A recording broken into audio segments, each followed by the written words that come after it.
तर आजचा टॉपिक आहे आपला शेकडेवारी. शेकडेवारी म्हणजे काय असतं आपल्यासाठी? पर्सेंटेज. आणि पर्सेंटेजची कन्सेप्ट जशी तुम्ही आता सांगितली, पर्सेंटेज म्हणजे काय असतं? 100सोबत केलेलं कंपॅरिझन. बरोबर. ज्यावेळेस दोन गोष्टींची तुलना करायची असते त्यावेळेस त्यांच्यासाठी एक बेस सारखा असला तर ती तुलना आपल्याला सोपी जाते. म्हणजे जसं की एका शाळेत एक मुलगा आहे है ना, मराठी मीडियमचा मुलगा आहे, ज्याला 50 पैकी 30 मार्क पडलेत. आणि दुसऱ्या शाळेतला एक मुलगा आहे, त्याला 150 पैकी 45 मार्क पडले. आता याच्यातला चांगला कोण, वाईट कोण, हे आपल्याला ठरवता येत आहे. हे आपल्याला ठरवता येत आहे. तसं ठरवता येतंय. थोडेसे कॉम्प्लिकेशन्स वाढवले ना तुमचे. चला इथं 55 घेतो. आता सांगा बरं, आता ठरवता येईल का?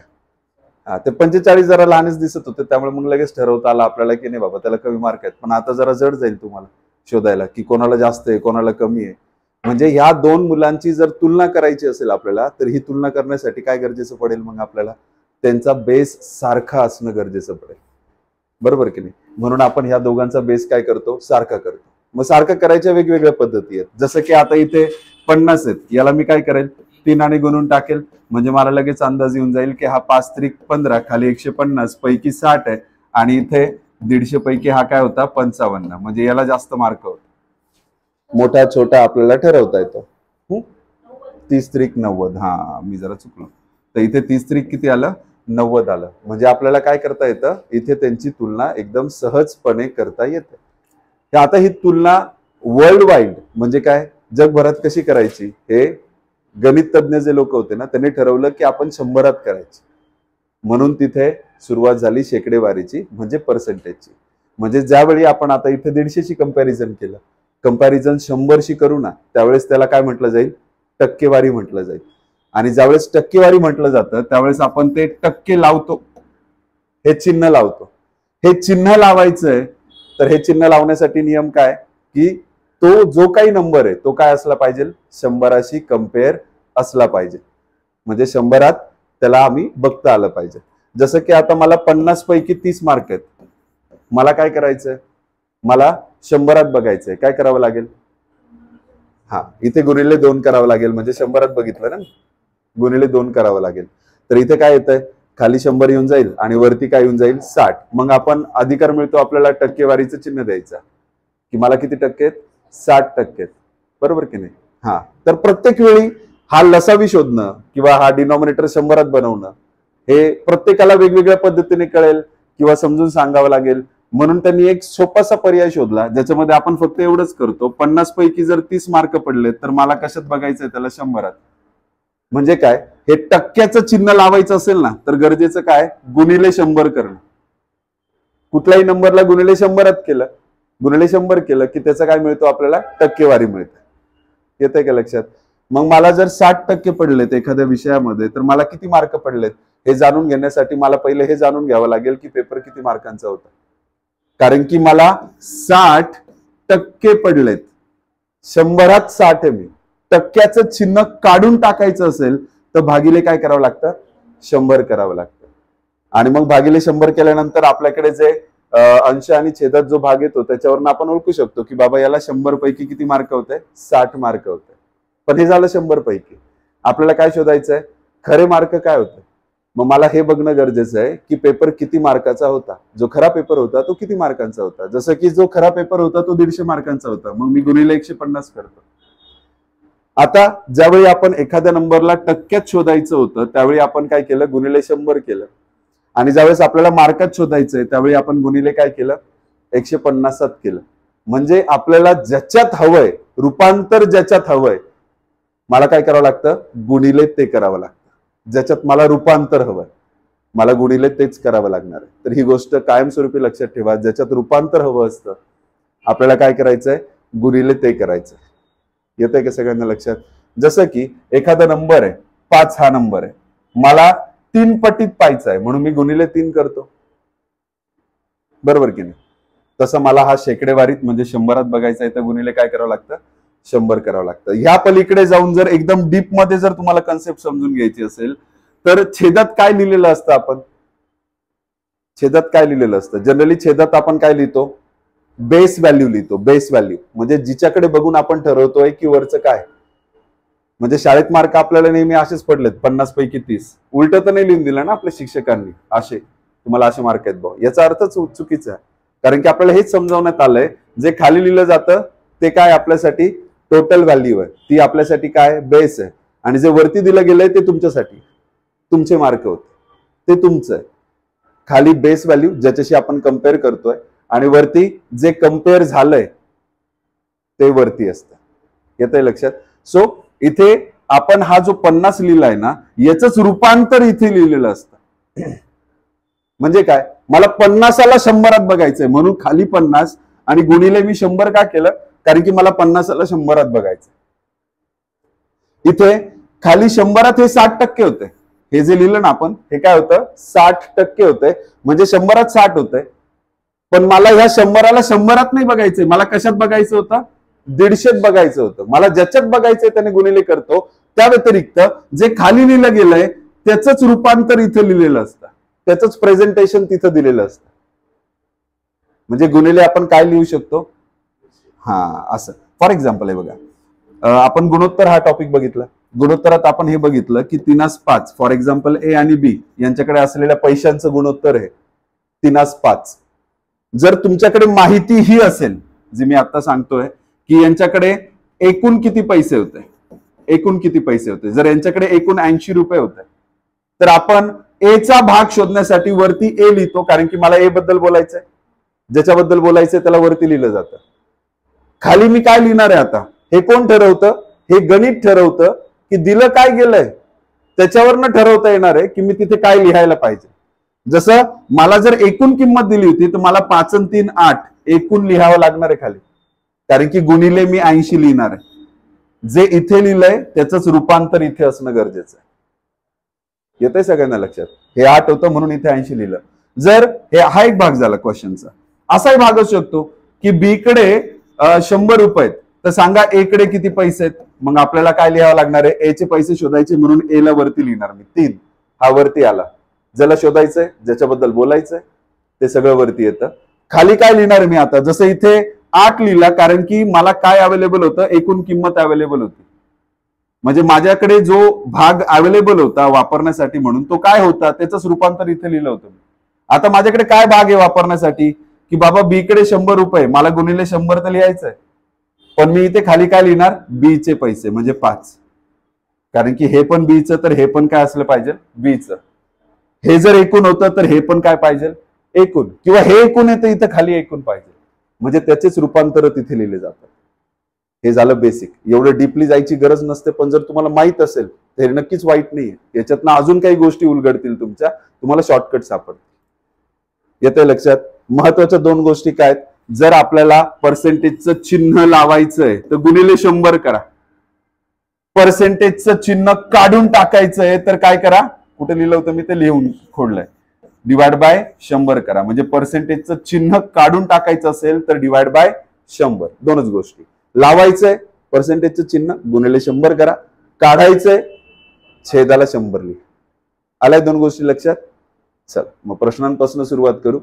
पहिला प्रश्न, प्रश्न वगैरे नाही आहेत, हे बेसिक आहेत थोडं, आणि हे बेसिक तुम्हाला माहित असलं पाहिजे. फॉर एक्झाम्पल व्यवहारी अपूर्णांक 1/2 आणि त्याचा दशांश काय आपल्यासाठी 0.5 आणि शेकडा. महत्वाच्या आपल्याला ह्या 2 गोष्टी आहेत, ही एक गोष्ट आणि ही एक गोष्ट.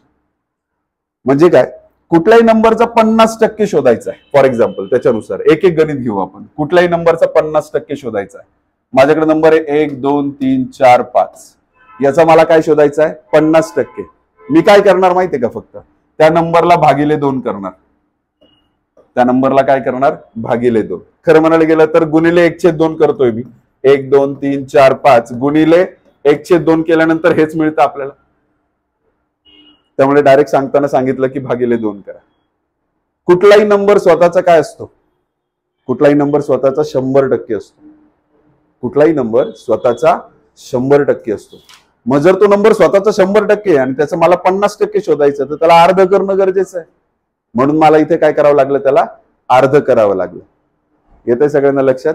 बरं, मग या नंबरचा अर्धा केला की काय मिळणार आहे, बेसक 12, बेक बे, बेसाती 14, बेदुने 4 आणि बेपंच 10.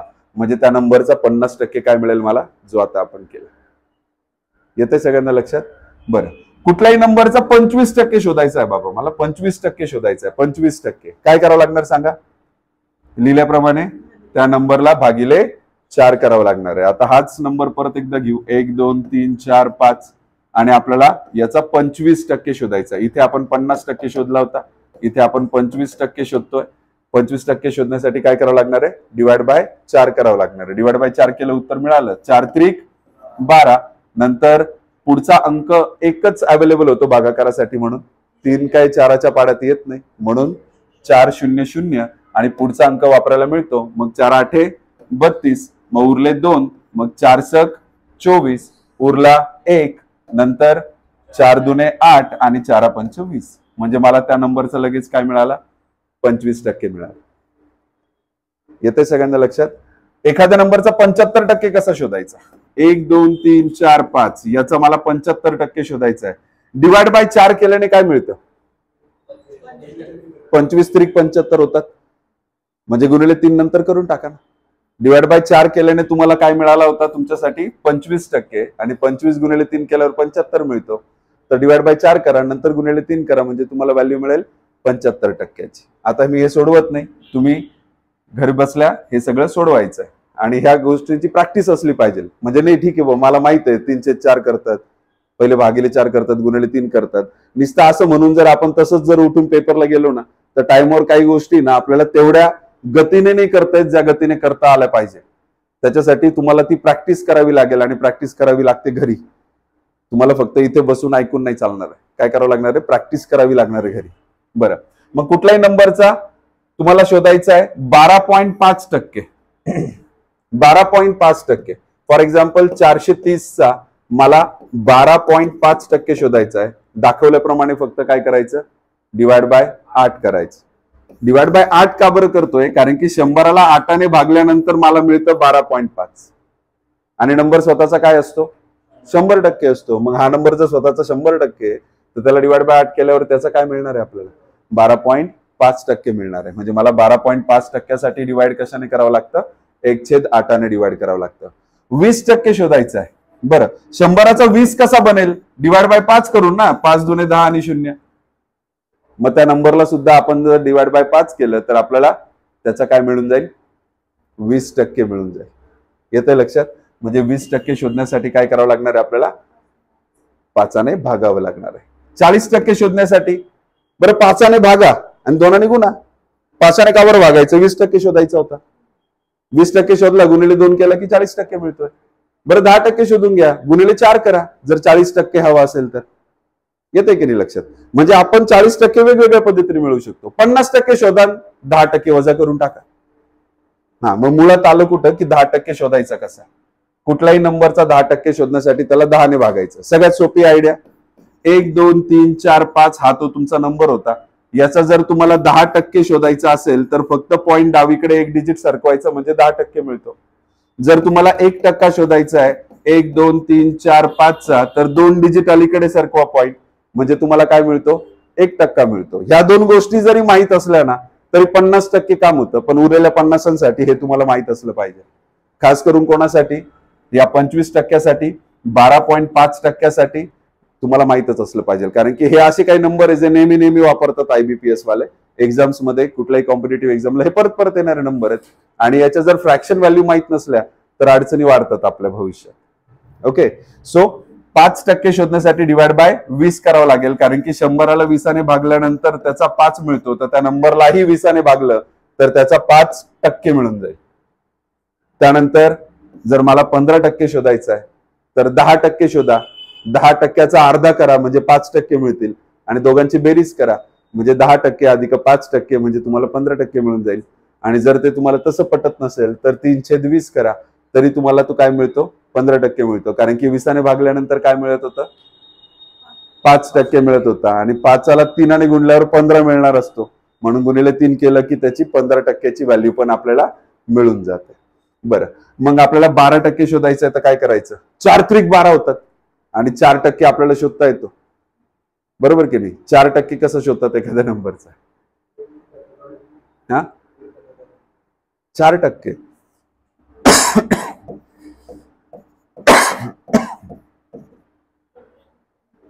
25ने भागलं की 4% मिळतो. 25ने भागलं की 4% मिळतो. पण आपल्याला जीवावर येईल ते 25ने भागणं सुद्धा. त्यामुळे सोपी आयडिया काय असते, 1% शोधा, 1% शोधा गुणिले 12 करून टाका, म्हणजे तुम्हाला डायरेक्ट काय मिळतील, 12% मिळतील. म्हणजे मेन गणित कुठं फिरतं, जर काही माहित नसेल तर एवढं जरी माहित असेल तरी 50% काम जसं मी बोललो होऊन जातं, तर होऊनच जातं याच्याने. बाकी 50साठी थोडे चॅलेंजेस आहेत, ते भविष्यात तुम्हाला बघायला भेटतील. त्याच्या आधीच हे सगळं पाठ करून ठेवा, म्हणजे तुम्हाला त्रास कमी होईल. जवळ पुढे नेहमी लक्षात, म्हणजे या गोष्टी नेहमी लक्षात ठेवायच्या. बरं मला सांगा बरं आता न बघता आता की 25% कसं शोधायचं, भागिले 4 करावं लागेल. 5% कसं शोधायचं, भागिले 20 करायचा. Very good. मला 15% शोधायचं आहे.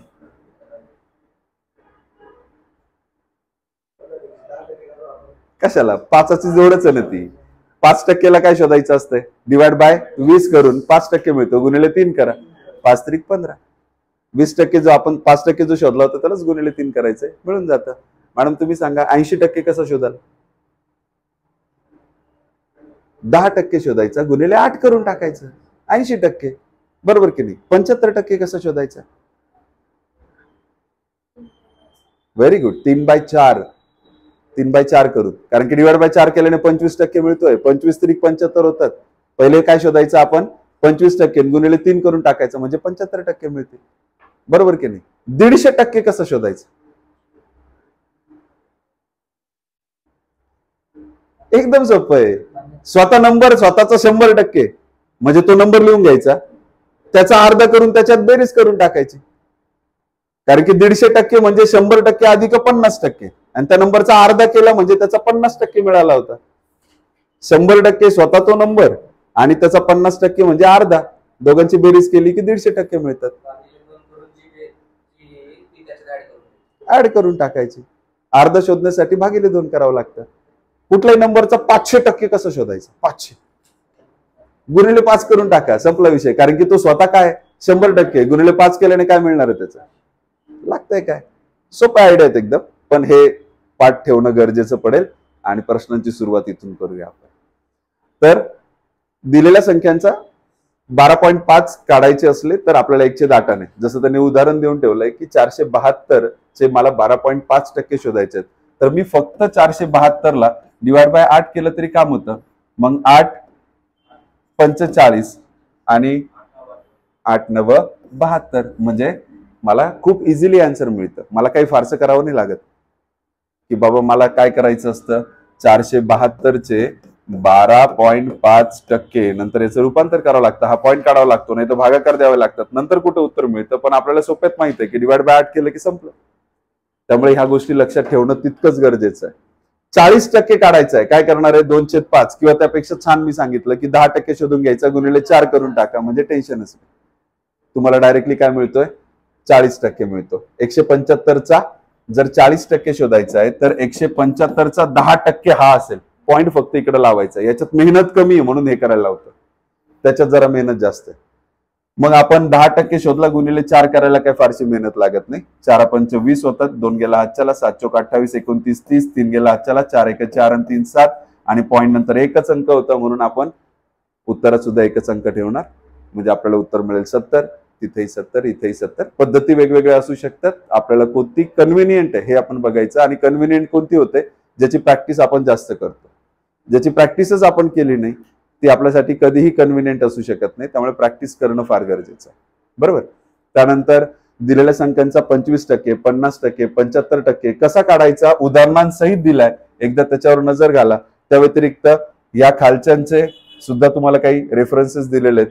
37.2%, 37.5%, 37 1/2 म्हणतात त्याला. रेअर केस मध्ये वापरलं जातं, काही नेहमी प्रश्नांमध्ये येतं असं काही गरजेचं नाहीये. अशा वेळी काय करायचं, 37 दुणे किती होतील,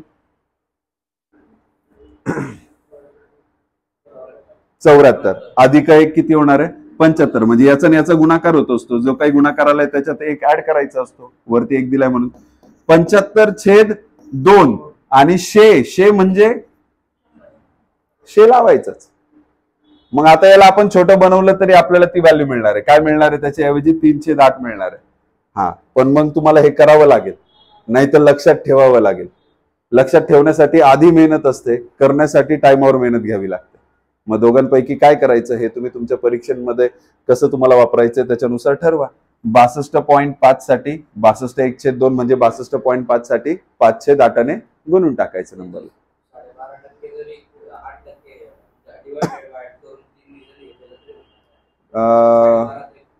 12.5 त्रिक होतात का? झालं. म्हणजे आपण 1/8 केलाय, गुणिले 3 करून टाकायचं तरी मिळतंय. मग तेच दिलंय 3/8 5/8, म्हणजे हे त्यांचे रूपांतरच आहेत. मग तुम्ही आता कशी प्रॅक्टिस करताना त्याच्यावर एकदा व्यवस्थित नजर मारून घ्या. आपल्याला ते वरचं बघायचं पहिले 25, 50, 75% साठी काय काय केलं ते तुम्हाला लक्षात येतंय का बघा.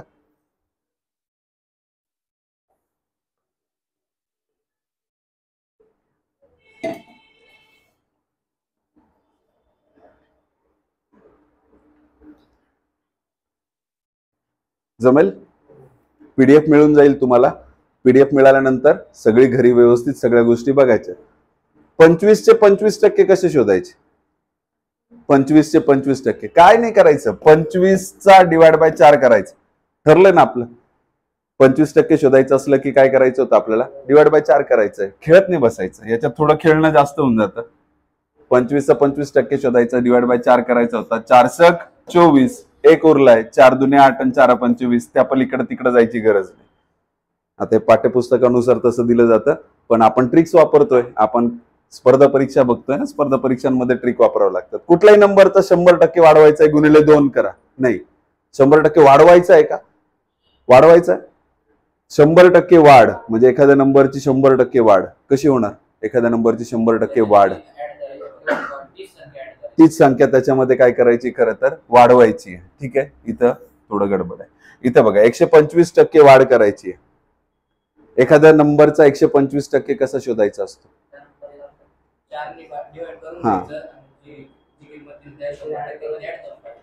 हा 100%. फॉर एक्झाम्पल मला सांगा आता 400चा 125% काय येईल? 100% स्वतः 400 आणि 25% शोधण्यासाठी त्या नंबरला 4ने भागायचं होतं. म्हणजे 100 ने वाढवावं लागेल याला, आणि 100 ने वाढवलं की उत्तर काय मिळेल? 500. फक्त प्रॅक्टिस आणि थोडंसं डोकं पाहिजे. थोडं डोकं, जास्त नाही.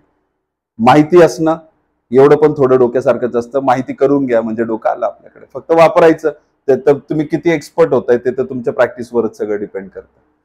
त्यानंतर दिलेल्या संख्यांची 20%, 10%, 5%, 1/2% काढायचे असल्यास काय काय करायचं हे याच्यात दिलेलं आहे. व्यवस्थित बघून घ्या. माझ्या सांगण्यासारखं काही नाही त्याच्यामध्ये. तुम्हाला फक्त प्रॅक्टिस वाढवायची आहे. प्रश्न इथून चालू होतात. मला सांगा 600चे 12/1/2% कसे शोधणार?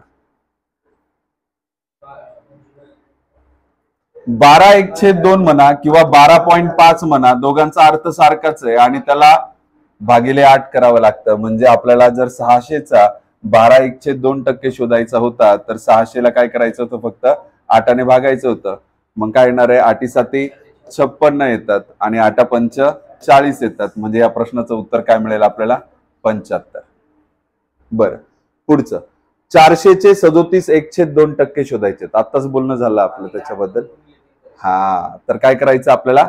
400ला भागिले 8 केल्यावर जसं वरती केलं आपण त्याच्याने काय मिळालं आपल्याला? 12.5 मिळालं भागिले 8 केल्यामुळे. आणि 12.5 ला जर गुणिले 3 केलं तर मिळतात 37.5, म्हणजे 37/1/2. म्हणजे आता डिवाइड बाय 8 करायचं आणि गुणिले 3 करायचं. येतंय लक्षात? याच्याने काय मिळणार होतं? 12.5 मिळणार होतं आणि 12.5 गुणिले 3 केल्यावर 37.5 मिळतं आणि त्यालाच आपण 37/1/2 पण म्हणतो.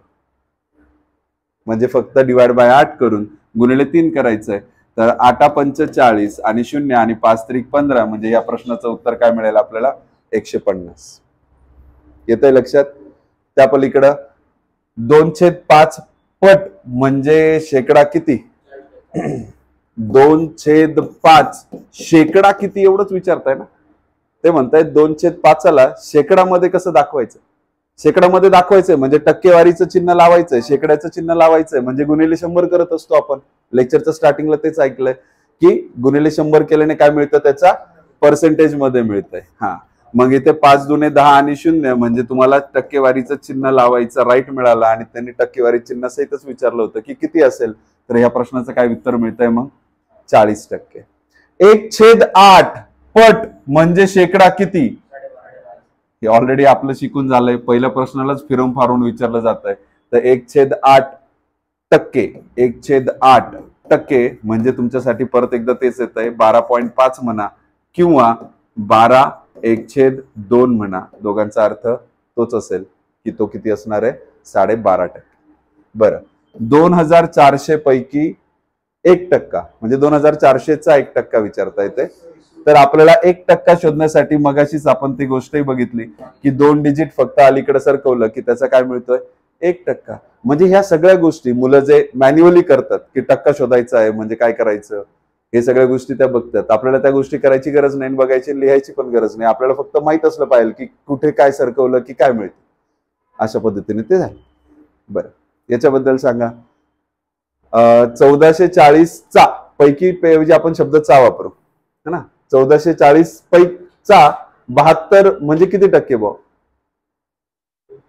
हा, 1440 पैकी जर तुम्हाला 72 मिळाले किंवा 1440चा 72 म्हणजे किती टक्के, तर गुणिले 100 करावं लागतं ना नियमानुसार. टक्केवारी शोधायची म्हणजे गुणिले 100 करायचं. मग 0 कॅन्सल झाला आणि 72 1 72 आणि 72 दुने 144. मग उरला 2 आणि 10, मग 2 ने भागा, 2 पंच 10 म्हणजे तुम्हाला मिळालं उत्तर किती टक्के 5%. येतंय लक्षात सगळ्यांना? बरं, पुढचं 7व्यात काय करायचंय. 120चे 40% इक्वल टू कोणाचे 12/1/2. 12/1/2 म्हणजे काय असतं आपल्यासाठी? नाही, हे विसरून जा. कारण की जर 12/1/2% दिलंय तरच त्याला 1/8 म्हणता येतं. मला फक्त 12/1/2 दिलंय, टक्के तर दिलंच नाही ना. मग आपला हा गैरसमज असतो की 12/1/2 दिसला की कुठे डिवाइड बाय 8 करायचं. नाही, इथे टक्के होता म्हणजे खाली 100 होता, इथं टक्के नाहीये. हा, बरं तुम्ही याला आहे ना डिवाइड बाय 8 केलं चालेल, पण वरती 2 शून्य द्या. येतंय का लक्षात? कारण की खाली 2 शून्य होते म्हणून 1/8 केलं, तर तुम्ही 1/8 करताय म्हणजे बळजबरी करताय. म्हणजे तुम्ही असं मानताय की खाली 2 शून्य आहे, पण नव्हते ना माझ्याकडं. त्यांना कॅन्सल करण्यासाठी वरती 2 शून्य द्यायचे, तरी पण उत्तर मिळून जाईल. ओके, जेवढं समजलं तेवढं, नाहीतर साध्याशा पद्धतीने करणार आपण. 120चे 40%. 120चे 40% म्हणजे कोणाचे? कोणाचे म्हणजे आपल्याला एक्स म्हणायचं. कोणाचे 12/1/2. 12/1/2 म्हणजे काय? इथे बघा, 12 दुने 24 आणि 1 25. 25/2 असं म्हणता येत. बरं, मग 0 गेला, 0 गेला, मग उरलंच काय आपल्याकडे इथे उरण्यासारखं 12×4 = 48 इक्वल टू एक्स गुणिले 25/2. बरं, हा 25 इकडे गुणिले म्हणून आहे, वरती आहे, इकडे येताना खाली येणार 48/25 आणि हा भागिलेचा 2 इकडे येताना गुणिले 2 होणार, म्हणजे तुम्हाला एक्स मिळणार. 48 दुने किती होतात? 98/25 करायचं. आणि तुम्हाला ट्रिक माहित असली पाहिजे. 96. तर तुम्हाला ट्रिक माहित असली पाहिजे. कुठल्याही नंबरला 25 ने भागायचं म्हणजे काय करायचं असतं? 4 गुणायचं आणि पॉइंट लावायचा 2 डिजिट अगोदर. जसं 4 गुणा त्याला 6×4 24, 2 गेला आजच्याला आणि 4×9 36, 36×2 38 आणि 2 डिजिट अलीकडे पॉइंट लावायचा म्हणजे तुम्हाला काय मिळाला? भागिले 25 मिळाला. तर ही गोष्ट ज्यांना माहित नाही त्यांनी लक्षात ठेवा की जर 25 ने भागायचं असेल तर 4 गुणून काढायचं आणि पॉइंट फक्त लावून द्यायचा म्हणजे तुम्ही 25 ने भागल्यासारखंच आहे. खरं म्हणायला गेलं 25 ने खरंच भागता आलं असतं का आपल्याला एवढे सोप्यात? नाही. 25चा पाडा पाठ लागतो, मोठे मोठे हातचे येतात, मग ते जरा जड जातं. त्यामुळे ह्या टेक्निक्स तुम्हाला खूप कामाला येतील. तर अशा जेव्हा जेव्हा तुम्हाला कळतील गोष्टी तेव्हा लक्षात ठेवा, बाकी पलीकडे नाही करायचं काही. 8व्याचं काय करणार सांगा बरं? हा, त्या प्रश्नाचं उत्तर मिळालंय बरं, 3.84 आहे. परत इथं प्रकर्षाने लक्षात ठेवा की इथे टक्क्याचं चिन्ह नव्हतं. टक्क्याचं चिन्ह असतं तर गणित सोपं होतं, भागिले फक्त 8 लिहायचं होतं, त्या पलीकडे काहीच नव्हतं करायचं, पण नव्हतं. बरं, पुढचं एक्सचा 12/1/2% हा 2500च्या 8% इतका आहे. बरं, काय म्हणताय एक्सचा? तर आता नवीन गोष्ट माहित करून घ्या. चा, ची, चे यांचा अर्थ काय असतो? गुणिले असतो. यांचा अर्थ असतो गुणिले. तर हे चा चे कधी दिसलं ना, यांच्याऐवजी डायरेक्ट गुणिले टाकलं तरी चालणार. बरं, एक्सचा 12/1/2% म्हणजे 1/8च ना. मग डायरेक्ट डिवाइड बाय 8 लिहिलं तरी चालतंय, काय हरकत नाही. त्याच्याऐवजी आपल्याला 1/8 लिहायचा होता, म्हणजे मी डायरेक्ट डिवाइड बाय 8च लिहितोय. तर एक्सचा डिवाइड बाय 8 हा म्हणजे त्याच्याबद्दल बोललं जातंय. ज्याच्याबद्दल बोललं जातं तो इक्वल टूच्या पलीकडे असतो. बरं, याच्याबद्दल काय बोलतायत? याच्याबद्दल बोलतायत की 2500 परत चा जोड शब्द जोडत जा. चा 8% इतका आहे, 8%. मग आता हे कॅन्सल झालं. 25 8 किती होतात? 200. आणि इथं एक्स भागिले 8 होता. मग एक्स इज इक्वल्स टू 8 दुने 1600. म्हणजे एक्स ची किंमत मिळाली आणि आपल्याला तो एक्सच शोधायचा होता. म्हणजे तो काय असेल? 1600. येतंय सगळ्यांना लक्षात? बरं, पुढचं 90 मध्ये काय म्हणतायत? 3.5 ही संख्या 25 या संख्येच्या शेकडा किती आहे? बरं, ज्याच्याबद्दल बोललं जातंय, आता 3.5 बद्दल बोलताय ना, ते म्हणता सांगा 3.5 हा 25चा किती आहे? तर अजून ह्या संख्येच्या म्हणजे 25च्या 3.5 हा किती शेकड्यात आहे हे सांगायचं. मग ते लिहिताना असं लिहायचं, ज्याच्याबद्दल बोलत असतो त्याला कुठे लिहायचं? नेहमी वरती. ज्याच्याशी कम्पेअर होत आहे त्याला कुठे लिहायचं? खाली. आणि ज्याच्यात हवंय त्याला गुणिले म्हणून आपल्याला ठेवायचं असतं. झालं. मग 25 1 25, 25 चोक 100. हा 3.5 होता. 4 5 20, 4 3 12 13 14. म्हणजे उत्तर काय येईल? 14.0 म्हणजे 14. येतं लक्षात? छोटे छोटे गणित आहेत, पण आजही अडचणी निर्माण करतात, कारण की आपण तशा पद्धतीने त्यांना कधी बघितलंच नाही आणि त्या पलीकडे जाऊन कधी प्रॅक्टिसच केली नाही. त्यामुळे महत्वाची चुकी, एकतर माहिती नाही करून घेतली आणि दुसरी गोष्ट प्रॅक्टिस पण नाही केली. फक्त माहिती असून फायदा नाहीये, प्रॅक्टिस पण नाही केली तर तुम्हाला माहिती असूनही फायदा नसतो. बरोबर की नाही? गुगल मॅपवर फक्त तुम्ही एखादा रस्ता शोधला म्हणजे तुम्हाला जाता येईल याच्यातला भाग नाहीये. गुगल मॅप कंटिन्यू चालू ठेवावा लागतो. प्रॅक्टिकली बघाल, अरे वळा वळा वळा. तर कोणाचं डोकं एवढं शार्प आहे की पाहून घेतो आपण, अच्छा असे टर्न आहे का, चला काढा गाडी. नाही होत.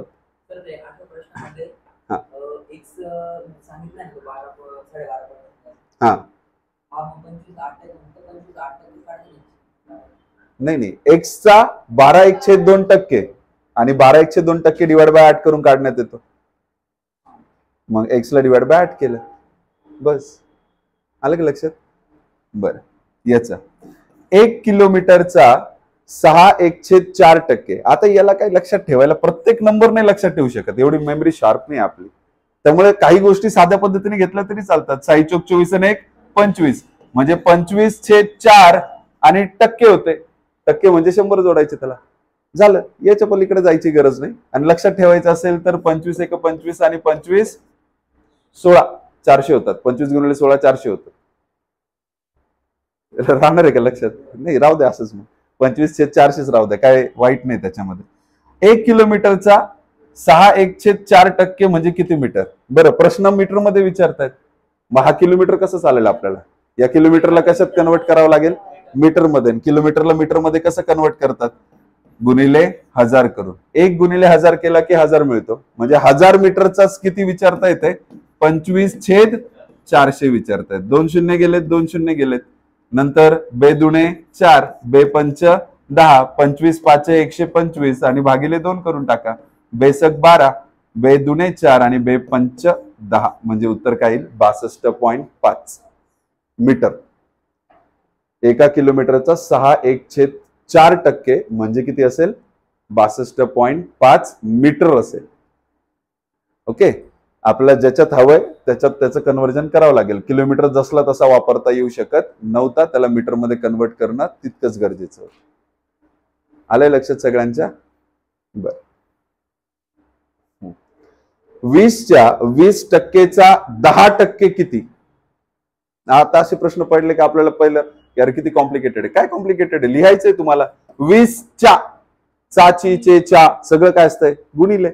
20च्या 20%च्या परत चाला 10%. काय याच्यात काय अवघड आहे? काहीच अवघड नसतं. 10% होता. हा, त्यामुळे मग इथला 20 1 20, 20 5 100, 5 चोक 20, 4 भागा 4 25 आला. म्हणजे आपल्याकडे उरण्यासारखं काय? काहीच नाही. 10/25 उरलाय. येते का लक्षात? 10/25 उरलाय. बरोबर. आता 25 ने भाग तर जाणार नाही, पण आपल्याला पॉइंट मध्ये आन्सर काढायचंच आहे. 25 0 25 पॉइंट लावल्यामुळे अधिकार मिळतो 1 0 लावायचा दरवेळी.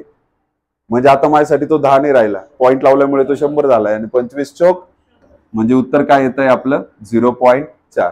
हे छोटे छोटे भागाकार पण बरेच जणांना जमत नाही. त्याच्यासाठी हा व्हिडिओ व्यवस्थित पाहायचा, परत परत रिपीट मारायचा की मी काय बोललो, कारण की त्याशिवाय तुम्हाला कळणार नाही की पॉइंट लावल्याने काय मिळतंय, का बरं आपण पॉइंट लावतो, कुठे आपल्याला पॉइंट लावायला पाहिजे, कुठे गरज आहे, या गोष्टी आपल्याला कळत नाही. मला 1/25 सांगा बरं किती आलं असतं. भागाकार करायला दिला ना सगळ्यांना, येणार नाही कोणालाच. येईल का? सोपं आहे. बरं 25 0 25 पॉइंट तर येतच. बरं ऐका ना, 25 0 0 भाग जात नव्हता म्हणून पॉइंट दिल्याने अधिकार काय मिळाला, 1 0 लावायचा. अरे पण नाही भागत आहे माझं 1 0ने, अजून 1 0 लावा लागेल, तर अजून एक इथं 0 लावा लागेल, आणि 25 चौक 100 मग भाग जाईल कुठे.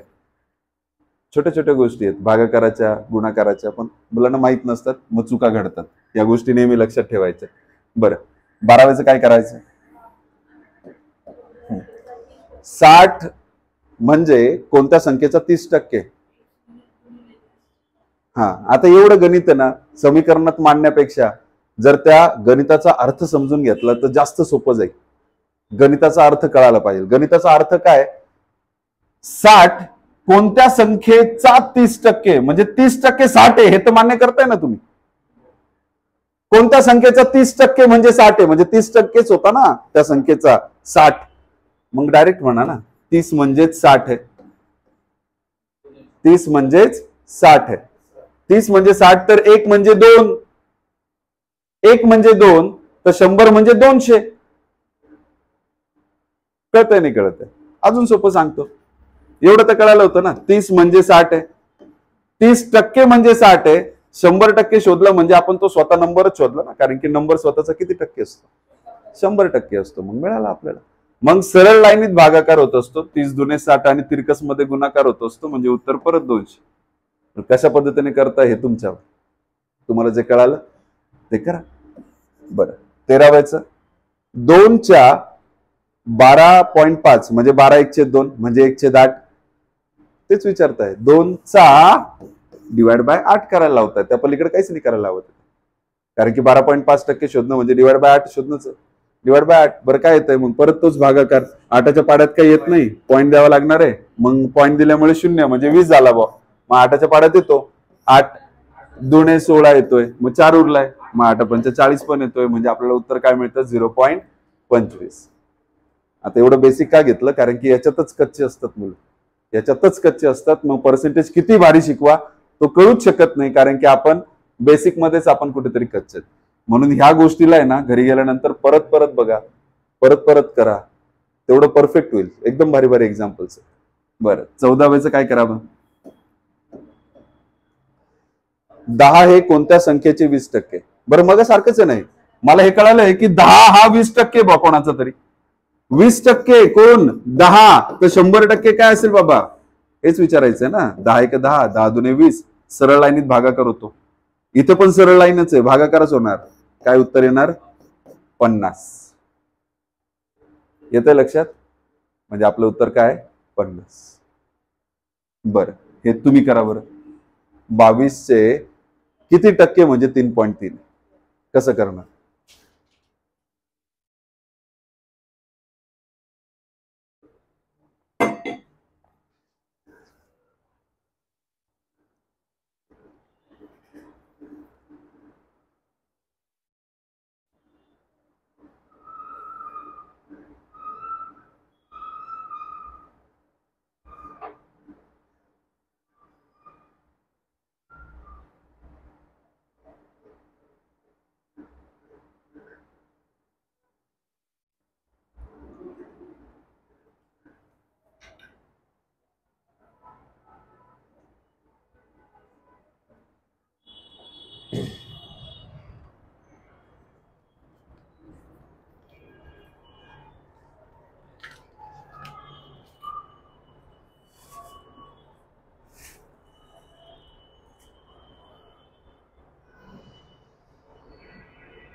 मुळातच किती सोपं एक्झाम्पल होतं, पण काही गोष्टी लक्षात ठेवायचं. चा, ची, चे, चा वगैरे म्हणजे त्यांच्याशी कम्पेअर होत आहे.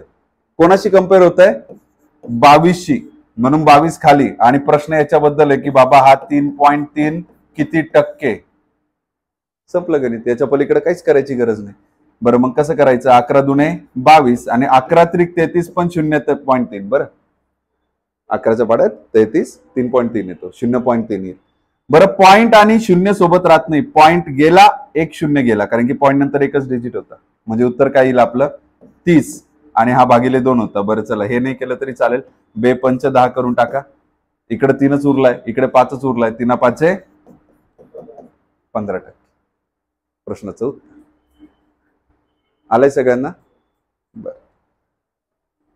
हा, तर 5/16 16% किती? बरं 5/16 16% किती? 16 तर तसंच गेला आणि उरलाय 5 1 5 आणि 5 दुने 10.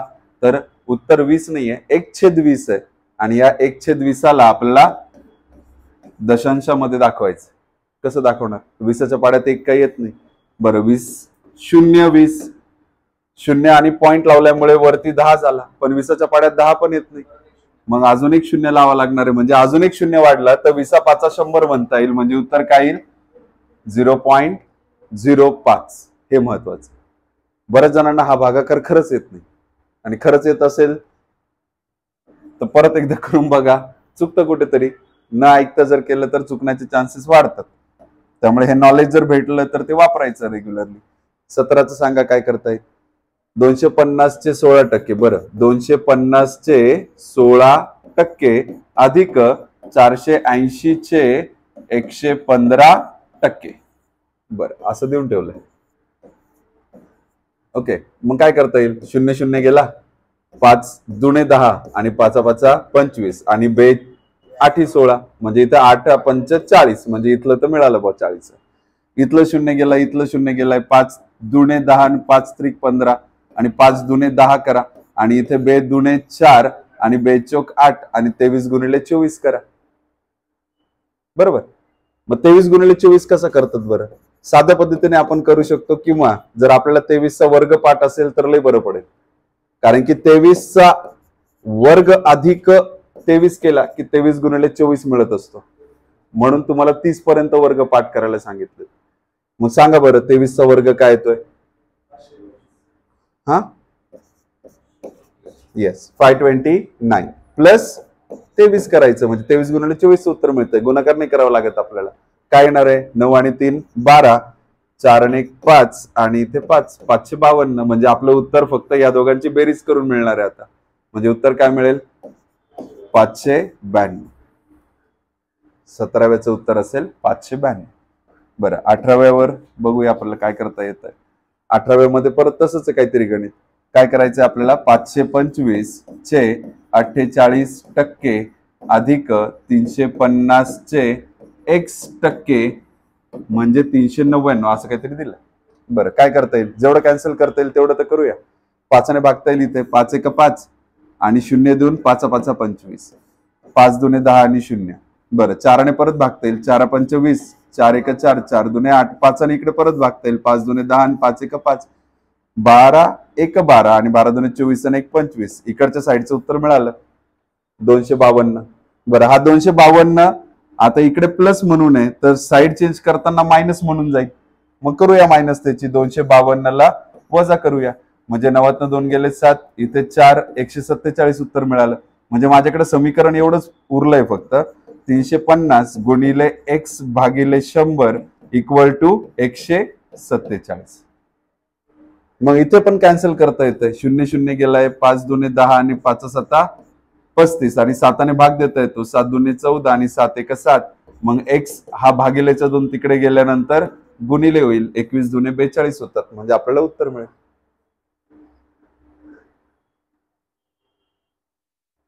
येतंय लक्षात? गणितामध्ये इकडे हे प्लस म्हणून तिकडे जाताना मायनस होता. इकडे कोणी भागिले असेल तिकडे पलीकडे जाताना गुणिले होतं. इकडे कोणी गुणिले असेल पलीकडे जाताना भागिले होते. छोटे छोटे नियम आहेत, लक्षात ठेवायचे. हे एक्झाम्पल होमवर्क म्हणून आहे, तर हे तुम्ही करायचं. जरा मोठं आहे पण अवघड नाहीये. का बरं माहितीये का? याची व्हॅल्यू माहितीये तुम्हाला काय? भागिले 8 केलं की 12.5 ची मिळून जाते आपल्याला व्हॅल्यू. 6×1/4 नाही माहित बघ. चला मग आपल्याला पण साधी पद्धत माहिती आहे. 6×24 आणि 1/25. 25/400 येते. पटापट सगळं कॅन्सल होतंय. 2 मिनिटात उत्तर मिळेल याचंही. आणि 33/1/3 हे नव्याने आलंय आपल्यासाठी. 33/1/3% म्हणजे काय असतं बरं? 1/3. याला लक्षात ठेवा, कायमस्वरूपी खूप कामाचा आहे. म्हणजे याला फक्त भागिले 3 केलं असतं, याला भागिले 3 केलं असतं तरी त्याची ही व्हॅल्यू मिळते आपल्याला. 3×5 = 15 आणि 50 झालं. म्हणजे आता हे पुढचं गणित एकदम सोपं आहे, पण त्याच्यात तुम्हाला हे आणि ते माहित असायला पाहिजे. आणि ते सांगितलं फक्त घरी गेल्यानंतर प्रॅक्टिस. जमेल करायला? आता हे बरं, 1 रुपयाचे X% म्हणजे 6 पैसे, तर X म्हणजे किती होता एवढंच विचारतायत. बरं, 1 रुपयाचे पण इकडे देताना पैसे दिलेत, असं नाही चालत ना. मग याला पण पैशात कन्वर्ट करावं लागेल. 1 रुपया म्हणजे 100 पैसे, आणि या 100 पैशांचे X% म्हणजे 6 पैसे होते. मग 100 तर असंच गेला, म्हणजे X = काय मिळाला? संपलं गणित. आईच काय नाहीच काय. X ची व्हॅल्यू मिळाली आपल्याला 6. आलं लक्षात सगळ्यांना? मांडता आलं पाहिजे, करता आलं पाहिजे. 22चं 1 तासाचे X% म्हणजे 1 मिनिट 12 सेकंद. बरं, इथं तर अजूनच वेगळा खेळ दिलाय. तास, त्याच्यात मिनिट आणि सेकंद मिक्स केलेत. एक तर सगळ्यांना तासात घ्या, नाही तर सगळ्यांना सेकंदात करून टाका. 1 तास म्हणजे काय असतो? 1 तास म्हणजे 60 मिनिटं असतो, आणि अजून गुणिले 60 केलं की सेकंदात कन्वर्ट होतं. म्हणजे या 1 तासाला मी सेकंदात घेतलंय बुवा. आता हे सेकंद आहेत, एवढे सेकंद आहेत. याचा X% म्हणजे 1 मिनिट म्हणजे किती सेकंद असतात? 60. 60 सेकंद आणि 12 सेकंद म्हणजे 72 सेकंद झालेत. मग 72 लिहा. झालं. 0 हे 2 शून्य गेले, खालच्या 2 शून्यासोबत वरचे 2 शून्य गेले. 6 ने भाग देत येतो. 6×1 = 6, 6 × 2 = 12, आणि इथे 6 × 2 = 12 डायरेक्ट. म्हणजे X ची किंमत काय मिळाली आपल्याला? 2. X = 2 मिळते. येतंय लक्षात? तुम्हाला फक्त हे कॅल्क्युलेशन जमले पाहिजे, त्या पलीकडे फारसं अवघड नसतं काहीच. बरं, पुढचं काय करायचंय? 23वं बघा.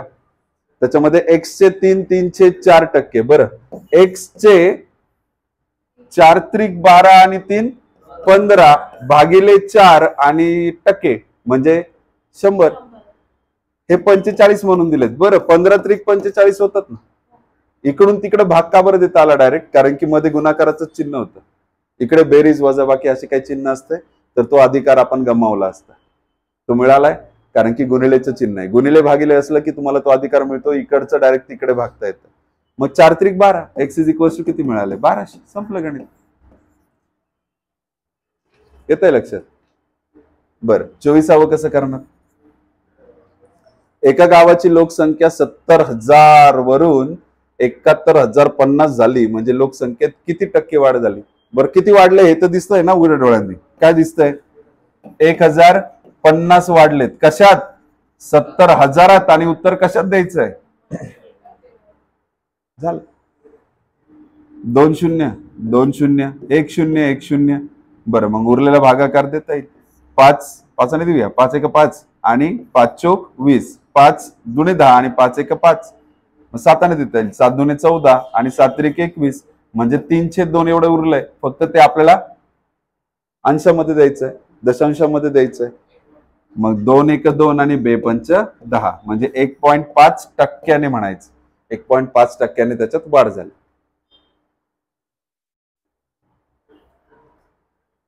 हा, 60चे 40% म्हणजे किती? 60चे 40% शोधायचे ना. 60चा 10% म्हणजे 6 आहे. ठरलंय आपलं. पॉइंट 1 इकडे सरकवला की त्याचा 10% मिळतो. गुणिले 4 केलं की उत्तर मिळतं. संपलं गणित. बरं, कोणत्या संख्येचा 30% म्हणजे 21 येतात? बरं, आपल्याला एवढं तर कळालंय 30% म्हणजेच 21 आहे. 30% म्हणजे जर 21 आहे तर 100 म्हणजे शोधा ना. तुम्हाला नंबर मिळून जाईल. 0 0 गेला आणि 3 7 21 आणि 7 × 10 म्हणजे उत्तर काय आलं? 70. संपलं गणित. याच 45,000 रुपयांपैकी 36,000 रुपये खर्च केले तर किती टक्के रक्कम खर्च झाली? म्हणजे तेवढंच विचारतायत की 45चे 36 म्हणजे किती टक्के. 5 9 45, 5 20 100, 9 चोक 36 म्हणजे तुम्ही 80% जी रक्कम होती ती काय केली आहे, खर्च केली. 80%. त्या पलीकडं चौथ्याचं उत्तर कसं करायचं. एका संख्येचा 3/8 म्हणजे किती टक्के. म्हणजे एवढंच विचारतायत 3/8 म्हणजे किती टक्के. कधी कधी सोपे प्रश्नही कळत नाहीत आपल्याला, त्यातला हा प्रश्न सोपा आहे. टक्केच विचारतात. काय करायचं होतं, भागायचं होतं. 4 दुने 8, 4 25, 25 त्रिक 75 भागिले 2. बरं, 2 त्रिक 6, 2 7 14, 2 पंच 10 म्हणजे किती टक्के, 37.5%. संपलं. बरं, हे मिश्र धातू मधील एका धातूचे प्रमाण 3%. तर 1 ग्राम मिश्र धातूमध्ये हा धातू किती ग्राम असेल. बर, मग साधं गणित आहे की 3% असेल ना. कोणाचा, एका ग्रामचा. एका ग्रामचा 3% म्हणजे किती. हा, म्हणजे आपल्याला 3/100च मिळालंय. आणि खालच्या 2 शून्यांचा उपयोग फक्त पॉईंट देण्यासाठी होतो. खाली 2 शून्य म्हणजे पॉईंट डावीकडे 2 डिजिट सरकवायचं म्हणजे 0.03%. एवढं सोपं आहे. पण कन्फ्युजन साठी देऊन ठेवतात काहीतरी, मुलांना कळू नये म्हणून. तर त्याच्याकडे बारीक लक्ष ठेवायचं. बर, हे काय करायचं. 58चे 42% आणि 42चे 58% यांच्यामध्ये फरक किती असेल, 0 असेल. का बरं, कारण की एक नियम आहे, x% ऑफ y. ऑफ म्हणजे x% कोणाचा, वायचा. x% कोणाचा, वायचा. लिहिताना वेगळं लिहितोय. वायचा x% म्हणजेच x चा y% असतो. हा नियमच आहे. त्यामुळे हा नियम लक्षात ठेवा. जर तुम्हाला कोणी म्हटलं 50चा 100% शोधा आणि 100चा 50% शोधा, दोघांचं उत्तर काय असेल, सारखंच असेल. तुम्ही 50चा 100% शोधताय किंवा 100चा 50% शोधताय, तरी उत्तर सारखंच मिळतं. 50चा 100% म्हणजे स्वतः तो नंबरच, आणि 100चा 50% म्हणजे त्याला अर्धा करा. 100ला अर्धा केला काय मिळतंय, 50च. म्हणजे नियमानुसार दोघेही सारखे असतात, तर त्यांच्यामध्ये फरक काय असणार आहे, 0. त्यांच्यामध्ये फरक काय असतो, 0. पहिल्या प्रश्नाचं उत्तर आहे 0. दुसरं, एका वस्तूवरील कर 20% कमी केल्यामुळे वस्तूचा खप 25%ने वाढला. किंमतच 20%ने कमी केली ना. कर कमी केला म्हणजे काय, किंमत 20%ने कमी केली, तर त्या वस्तूचा खप वाढलाय किती टक्क्याने, 25%ने. आता याला शॉर्टकटने करायचं की कसं करायचं हे तुमच्यावर आहे. मी तुम्हाला दोन्ही सांगतो. पहिली स्टेप अशी आहे की वस्तूची मूळ किंमत 100 धरू आणि विकल्या जायच्या 100 वस्तू म्हणजे किती किती किती रुपये मिळत असतील आपल्याला. 100 गुणिले 100 केल्यावर कळेल ना. एका वस्तूची किंमत 100 होती आणि 100 वस्तू विकल्या गेल्या म्हणजे मला 10,000 रुपये मिळाले. म्हणजे माझी किंमत किती वसूल झाली आहे, 10,000 रुपये. ते म्हणतायत वस्तूची किंमत कमी केली 20%ने. 100चे 20% किती असतात, 20 कमी केलेत म्हणजे उरलं किती आहे, बरं 80 झालं. आणि त्याचा खप वाढलाय, पहिले 100 व्हायचा, पहिले आता 25%ने वाढलाय म्हणजे 125 झालाय. बरं करा यांचा गुणाकार काय येतो, 0. 25 8 किती होतात, 200. आणि 8 9 10 नाही, 1 मिनिट, 8 1 8 आणि काही चुकलं माझं, काहीच नाही ना, बरोबर आहे ना. 125 गुणिले 80 किती येतात, 10,000च येतात, बरोबर की नाही. म्हणजे काही फरक पडला का, आधी 10,000च मिळायचे, आताही किती मिळत आहे, 10,000च मिळत आहे. म्हणजे वस्तूच्यात तुम्हाला याच्यात काहीच फरक नाही पडला. येतंय लक्षात, संपलं. म्हणजे बिझनेसमन हे टेक्निक वापरतात, पहिले वस्तूवर डिस्काउंट देतात, बरोबर की नाही. वस्तू खपतच नाही बुवा, आता जातच नाही, मग काय लिहायचं, बाहेर बोर्ड लिहायचा, काय लिहायचं, आम्ही 20% सूट देतोय. सूट दिल्यामुळे काय होतं, 4 गिराईक अजून येतात, खप जेवढा होतोय तेवढाच होतो. कधी कधी वाढतो, कधी कधी कमी होतो, ते डिपेंड करतं काय टक्क्याने तुम्ही खेळताय त्याच्याशी. बरं, पुढचं बघा. झेड कंपनीच्या मोटारीची किंमत टी कंपनीच्या मोटारीपेक्षा 20% कमी आहे. बरं, 20% म्हणजे काय असतं बरं, 1/5 असतं ना. 20% कमी म्हणजे 5त 1 कमी आहे. कोण, झेड. झेड कमी आहे कितीने, 5त 1 कमी म्हणजे तो 4 आहे. कोणापेक्षा होता, टी कंपनीपेक्षा होता. म्हणजे टी काय होता माझ्यासाठी, 5, दोघातलं गुणोत्तरच मिळालंय मला. Z4 असेल, T5 असेल. बरं, पुढे काय? तर टी कंपनीच्या मोटारीची किंमत झेड कंपनीच्या मोटारीपेक्षा किती जास्त आहे? बरं, टी कंपनीची जी किंमत आहे ती जास्त दिसतेच आहे ना आपल्याला. याच्यापेक्षा किती जास्त आहे? एकाने, कोणापेक्षा? 4पेक्षा. आणि उत्तर कशात द्यायचंय? टक्क्यात. म्हणजे 4 25 100 म्हणजे 25% जास्त. संपलं गणित. पण आता महत्वाचं हे की तुम्हाला हे कळणं गरजेचं. याच्याने गणित सोपं होऊन जातं, कमी स्टेप मध्ये होतं, वेळ कमी लागतो. येतंय लक्षात? बारकाईने बघायचं. आता व्हिडिओ आहे, परत आपण रिवाइंड करून पाहू शकतो, सगळ्या गोष्टी व्यवस्थित बघता येते. आता हे जे क्वेश्चन नंबर 9 आहे, घरगुती गॅसची किंमत 40% वाढवली आणि 30% वाढवण्याचा प्रस्ताव आहे. आणखी 30 वर्षांनी आणखी 30% वाढवायचा प्रस्ताव आहे. प्रस्ताव मंजूर झाल्यास एकूण किंमत कितीने वाढेल? बरं, माझ्याकडे जी किंमत होती ना गॅसची ती मुळातच 100 होती. मानू 100 होती, 40% वाढवली. बरं, 40% वाढवली म्हणजे 100चा 140 झाला की नाही? वाढवलं म्हटलं की 100त 140 लिहायचं नाही. म्हणजे 100 कॅन्सल झालेत. आता वस्तूची किंमत माझी 140 आहे. आता वस्तूची किंमत 140 आहे. ते म्हणता आम्हाला अजून वाढवायची. बरं, अजून वाढवायची म्हणजे त्याच्यातच चेंजेस करायचे. कितीने? 30% वाढवायची. म्हणजे लिहिताना काय लिहायचं? 130 डायरेक्ट. 0 0 हा 0 हा 0. मग 13 गुणिले 14 करायचं. काय येतोय? 13 चौक 52, 5 गेल्या चला, 13 एका 13 आणि 5 18 म्हणजे 182 झाली. मुळात किंमत माझी 100 होती, आता 182 झाली. म्हणजे मूळ किमतीत किती टक्क्याचा फरक पडला? 82% फरक पडला. कळतंय? मूळ किमतीत 82% फरक पडला. बरं, प्रश्न 10वा. 10वाचं उत्तर इकडे काय येतंय? एका प्रकाशकाने पुस्तकावर आलेल्या खर्चाच्या 3पट किंमत छापली. म्हणजे 100 रुपयाची वस्तू होती, त्याने 300 रुपयाला छापील किंमत आहे. आणि छापील किमतीवर 1/3 सूट जाहीर केली. म्हणजे माझी किंमत मुळात 100 होती, त्याने 300 रुपये म्हणून छापून लावलंय आणि त्याच्यावर 1/3चा डिस्काउंट देतोय. म्हणजे 100लाच विकतोय येड. म्हणजे 100ची वस्तू 100लाच विकतोय. म्हणजे तो फायद्यात आहे की तोट्यात आहे? ना फायद्यात आहे ना तोट्यात आहे. हा, नुकसान झालं त्याच्या मेहनतीचं, ते किमतीत नाही मोजतायत. त्यामुळे मग तो ना फायद्यात आहे ना तोट्यात आहे. म्हणजे त्याला 0% नफा होईल, काहीच होत नाही त्याला. कळतंय का? एवढी सूट जाहीर केली. बरं, आपलं गणित चुकलं हे कळालं का तुम्हाला? थोडस नाही, पूर्णपणे चुकलंय. का बरं? कारण की 1/3चा तर त्याने डिस्काउंट दिलाय. म्हणजे वस्तू 300ची होती आणि 100चा डिस्काउंट दिलाय. म्हणजे विकतोय 200ला. 100ची वस्तू 200ला विकतोय. म्हणजे किती टक्क्याचा फायदा झालाय त्याला? असे गणित कन्फ्यूज करण्यासाठी असतात. त्यामुळे शब्द एकदम व्यवस्थित वापरायचे आणि बघायचे. छापील किमतीवर 1/3 सूट जाहीर केली आहे त्याने.